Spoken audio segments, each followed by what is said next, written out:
Olá, clínicos! Meu nome é Jonatas Zanovelli, sou colaborador do TDC e hoje aqui nesse vídeo no YouTube a gente vai falar um pouquinho sobre hipocalcemia. Quando a gente fala de hipocalcemia, é muito importante a gente entender um pouquinho da fisiologia do cálcio. Vale lembrar que o cálcio ele fica ali cerca de 99% armazenado nos ossos e o outro 1%, né, fica na forma sérica, né? Então, no sangue, como esse cálcio viaja? Ele percorre o sangue ali cerca de 50% na sua forma ionizada, que a gente dosa laboratorialmente como cálcio iônico, e o resto é cerca de 40% aí ligado a proteínas, que a gente acaba englobando, né, quando a gente dosa o cálcio total, a gente pega esse cálcio ionizado e o cálcio ligado a proteínas.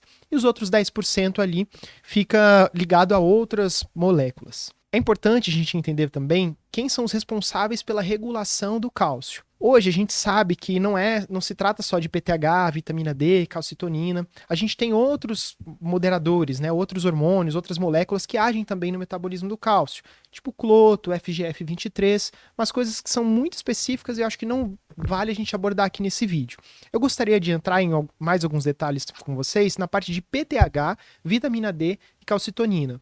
Eu acho que isso vai mudar um pouquinho na nossa investigação da hipocalcemia, que eu vou falar um pouquinho mais à frente. Então vamos lá. Primeiro eu vou falar um pouquinho sobre o PTH. O PTH, ele vai agir, ele é liberado ali pelas células na paratireoide, né? E ele o seu estímulo para ser liberado é baseado nos níveis séricos de cálcio. Então, se a gente tem um paciente que está com cálcio um pouquinho mais baixo, o que acontece? O PTH vai começar a ser liberado aí em maior quantidade. Isso aqui a gente precisa saber para entender lá na frente um pouquinho as etiologias de hipocalcemia. E aí, o que esse PTH faz? Quais são as funções do PTH, né? Primeiro de tudo, a gente precisa lembrar de 4 funções essenciais aí do PTH. Primeira delas, né, vai ser o aumento da reabsorção óssea de cálcio e fósforo, tá? Então ele vai tirar ali, de uma forma bem simples, né, tira ali o cálcio que está no osso e manda ali o cálcio para o sangue, né? E aí não só o cálcio, mas o fósforo também. Além disso, ele estimula a reabsorção de cálcio lá no túbulo contorcido distal. Então a ideia que a gente tem que ter aqui é que o PTH ele vai estimular que o cálcio vá para o sangue, né? Que ele seja utilizado ali em outros lugares e não só armazenado ou excretado.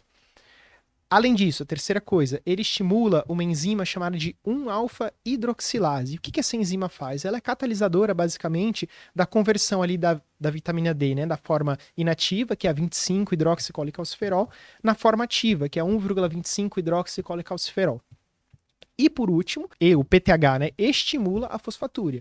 Então, além dele estimular a ida do cálcio para o sangue, ele estimula também a excreção de fósforo pelos rins. Nosso próximo agente aqui importante, né, é a vitamina D, conhecida como vitamina D, né? A vitamina D, a gente sabe que ela fica numa forma ali, um precursor é produzido na pele, através da ação dos raios solares, né, da luz UV, na verdade. Depois ela é armazenada, pode ser armazenada ali no fígado, e ela é na forma de 25-hidroxicolecalciferol. Porém, aí, lembra que eu falei de uma enzima chamada de 1-alfa-hidroxilase? Essa enzima, que é produzida principalmente pelos rins, ela atua na conversão da vitamina D na sua forma inativa, que é a 25, na sua forma ativa, que é a 1,25-hidroxicolecalciferol. E essa forma ativa da vitamina D, o que ela faz? Ela vai estimular a absorção intestinal do cálcio e fósforo. Então, lembrando, a forma ativa da vitamina D, que a gente conhece como calcitriol, ela estimula a absorção de cálcio e fósforo lá no intestino. Beleza? Pegaram essa parte? Pode ser um pouco complexo, mas eu acho que a gente indo devagarinho dá para entender. O terceiro hormônio que eu queria conversar aqui com vocês é a calcitonina. Então, enquanto o PTH, a vitamina D estimulam ali que a gente tenha cálcio no sangue, a calcitonina é o contrário. Ela vai ser produzida ali nas células parafoliculares, né, lá na tireoide, ela é produzida quando a gente tem níveis um pouco mais elevados de cálcio no sangue. Então, não, meu paciente está evoluindo aí com uma hipercalcemia, a calcitonina começa a ser produzida. E ela vai atuar reduzindo justamente a reabsorção óssea e aumentando a calciúria. Beleza? Então, a ideia da calcitonina é botar esse cálcio um pouco mais para fora do corpo. E aí, falando uma coisa interessante, acho que é importante a gente falar sobre a dosagem laboratorial do cálcio. Então, como eu falei, o cálcio ele pode ser dosado na sua forma ionizada, que a gente conhece como cálcio iônico, né? E na forma total, que a gente chama de cálcio total, justamente. O cálcio total, ele é aquela forma de cálcio que está ligada a proteínas, principalmente a albumina, né? E algumas pessoas, né, algumas referências, dizem que a gente deve sempre, quando o paciente tem uma hipoalbuminemia, a gente precisa corrigir esses valores de cálcio. Tem aquela formulinha clássica, né, que eu vou pedir para colocar aqui na tela em algum lugar. Mas o que chama a atenção é que a gente sempre tem que lembrar que as mudanças, por exemplo, mudança no pH, pode alterar a ligação do cálcio com a albumina. Então, um paciente que está evoluindo com uma alcalose importante, ele pode aumentar. É como se ele abraçasse, o cálcio abraçasse mais ali a albumina. E, por outro lado, né, pacientes que evoluem com uma acidose, ele pode diminuir essa ligação do cálcio com a albumina. Então, às vezes, corrigir o cálcio total pela albumina, principalmente nesses contextos em paciente mais acidótico, mais alcalótico, pode levar a alguns valores imprecisos do cálcio. Isso é bem debatido na literatura, né? Alguns autores afirmam que a gente sim, sempre deve converter, outros já colocam que talvez sempre converter pode gerar valores imprecisos ali do cálcio total. Então, fica essa polêmica aí. O que a gente sugere? A gente sugere que, se o seu laboratório é confiável, se o local que você trabalha tem um laboratório que costuma entregar valores fidedignos, né? A gente aconselha, nesses casos, às vezes o paciente séptico, o paciente chocado, peça o calciônico, ajuda bastante. E em locais em que você não consegue muito bem confiar no calciônico, mas tem um gasômetro, o calciônico da gasometria também vem se mostrando ser confiável, né? Então dá para confiar sim no calciônico da gaso. Bom, pessoal, partindo agora para a definição, né? O que é hipocalcemia? Basicamente é quando a gente tem valores laboratoriais de cálcio abaixo dos limites da referência. Então, isso vai variar muito da referência do laboratório em que você tem disponível aí, mas de forma geral, tá? É quando a gente tem cálcio total menor que 8,5 e calciônico aí menor que 1,16. Lembrando, de novo, que isso pode variar de laboratório para laboratório. E aí a gente segue. Pô, tem um paciente com hipocalcemia. Laboratorialmente, lá eu vi que ele tem valores reduzidos de cálcio. O que eu espero encontrar, né? Quais são os sinais, quais são os sintomas que esse paciente pode ter? É interessante lembrar que a hipocalcemia ela vai aumentar, né, de maneira direta ali a irritabilidade da membrana neuromuscular. Então esse paciente ele pode ter tetania e lembrar que as manifestações de tetania não são só aquelas clássicas, né, de espasmo muscular, mas o paciente pode ter também, por exemplo, laringoespasmo. Né? Às vezes um paciente que tu acha que está fazendo uma anafilaxia, mas na verdade ele está fazendo um laringoespasmo por conta de uma hipocalcemia. Então ele pode ter laringoespasmo, cãibra, convulsão. Geralmente, esses sintomas de tetania ocorrem com valores de cálcio um pouco mais baixos que 1,10 de calciônico, ou um cálcio total ali menor do que 7. A gente tem aqueles sinais clássicos, né, que é o Chivostec, quando a gente percute aqui o nervo facial, e o paciente faz aquela caretinha, né, que é clássico. E tem o outro clássico também, que é o sinal de Trousseau, né, que a gente tem ali a flexão do punho, do dedão e etc, quando a gente insufla com o manguito. Bom, além disso, a gente tem os sinais eletrocardiográficos, né? E aqui a gente espera, então, um prolongamento do intervalo QT, em alguns casos, nos casos mais graves, e nos casos mais graves ainda, principalmente quando a gente tem associação com hipomagnesemia, a gente pode ter a torsade de Poix. Acho que o francês é mais ou menos esse mesmo. Tá? Então, tomar cuidado que pode ter manifestação grave também. Aí tem alguns outros sinais aí um pouco mais incomuns, então nas hipocalcemias muito graves, o paciente pode ter até papiledema, tá? Que é revertido depois que você corrige a hipocalcemia. Nos casos crônicos, esse paciente pode ter osteoporose, pode ter cárie, calcificação dos gânglios da base, catarata, etc. Além de, por exemplo, nos casos de deficiência de vitamina D crônica, né? Raquitismo, osteomalácia, etc. Então, de forma geral, são esses os sinais e sintomas que a gente espera na hipocalcemia. Quando a gente fala de etiologia da hipocalcemia, eu acho muito legal a gente definir assim.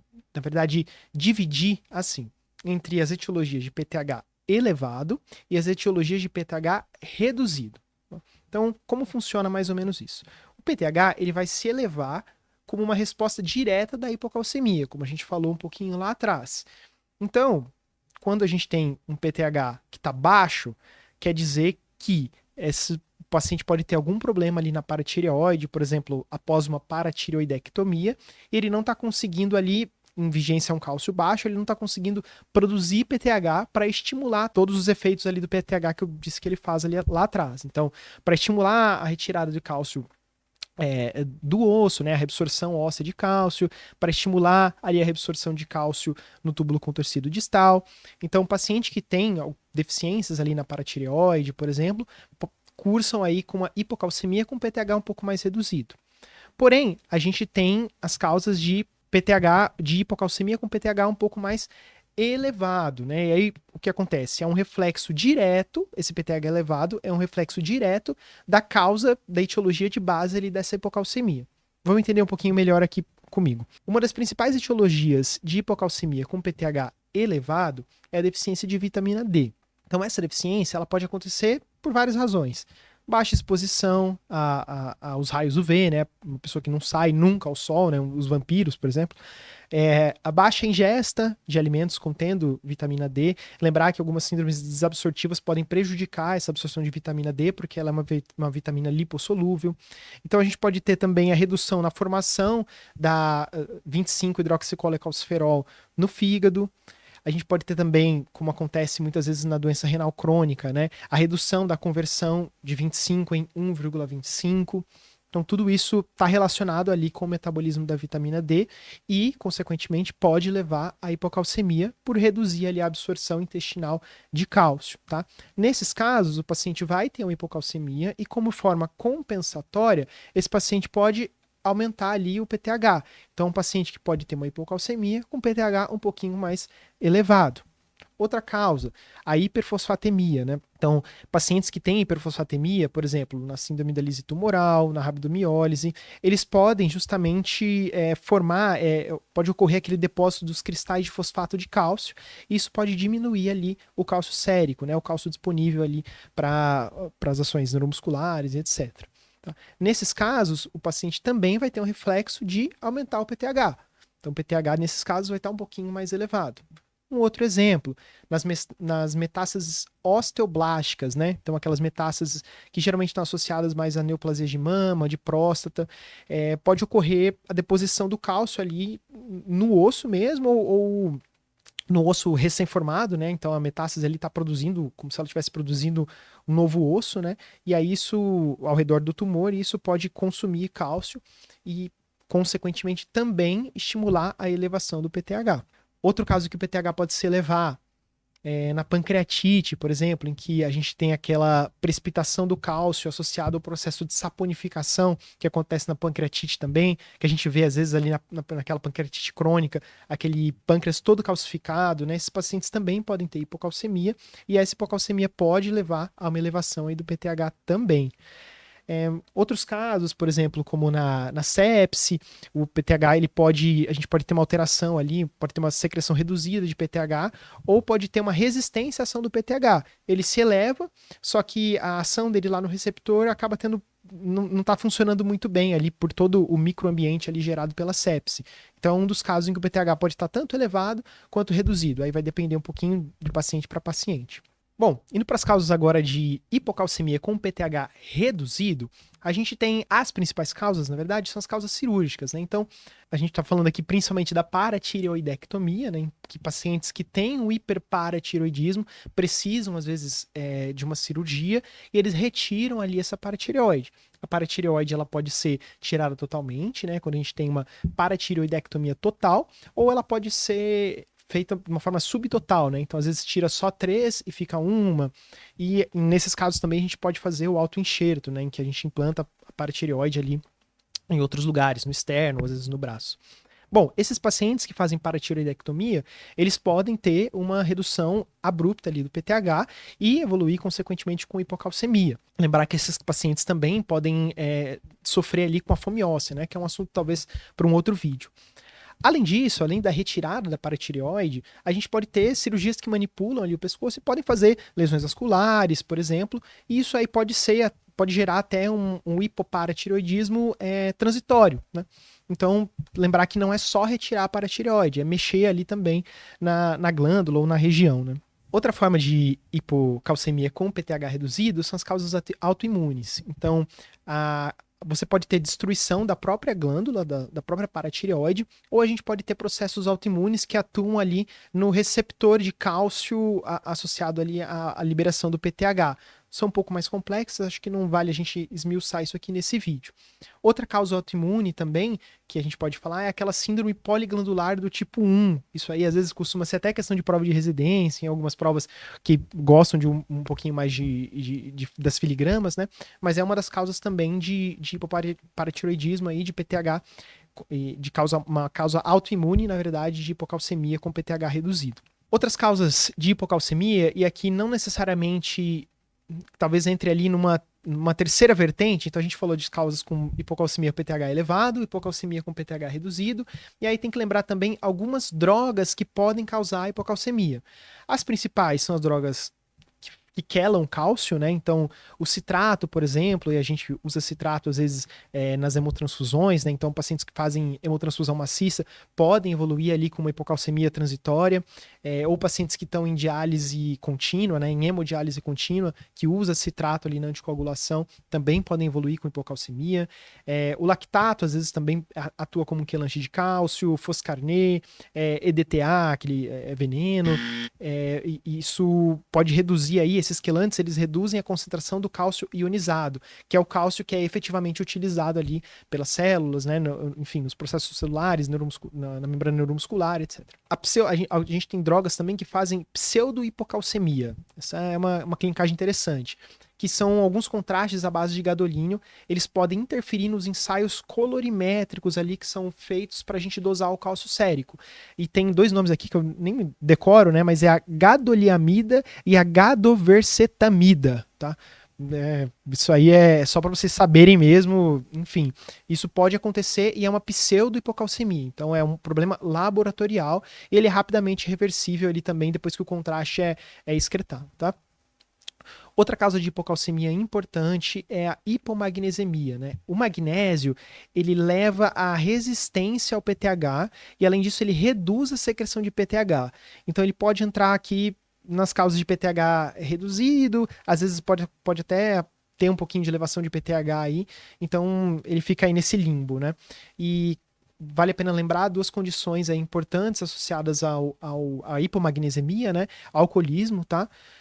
E o uso de cisplatinas também pode levar aí à hipomagnesemia. Mas a gente sabe que magnésio também tem várias causas de hipomagnesemia, também é assunto para um vídeo só sobre magnésio. Mas lembrar dessas causas aí que não tem erro. Então, galera, para a gente fechar aqui esse primeiro vídeo, né? Então vamos relembrar. Tô com um paciente lá no pronto-socorro com hipocalcemia. Pedi os exames, vi o primeiro cálcio, estava baixo. O que eu vou fazer?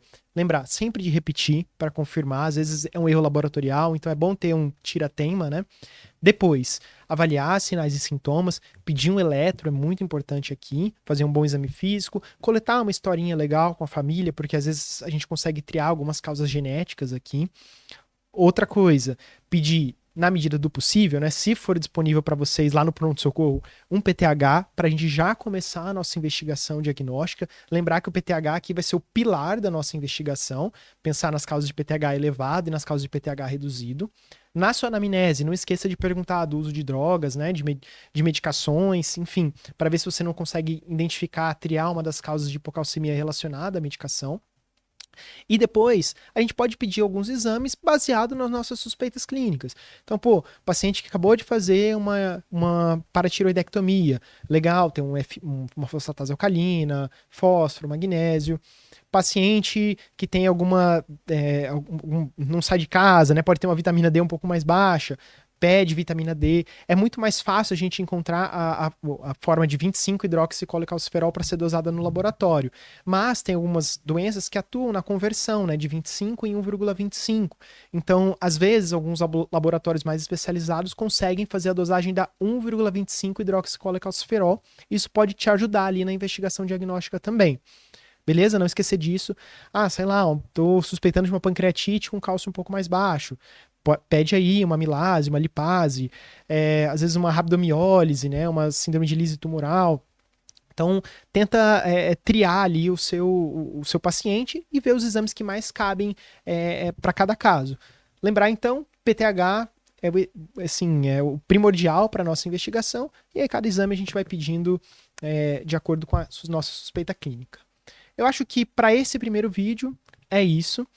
No próximo vídeo a gente vai falar um pouquinho sobre tratamento, tá? Como a gente usa bomba de cálcio, como usa, repõe cálcio VO, calcitriol, etc. E eu acho que é isso. Se inscrevam aí no canal, quem não for inscrito, tá perdendo aí grandes conteúdos, né? Dá um like, né?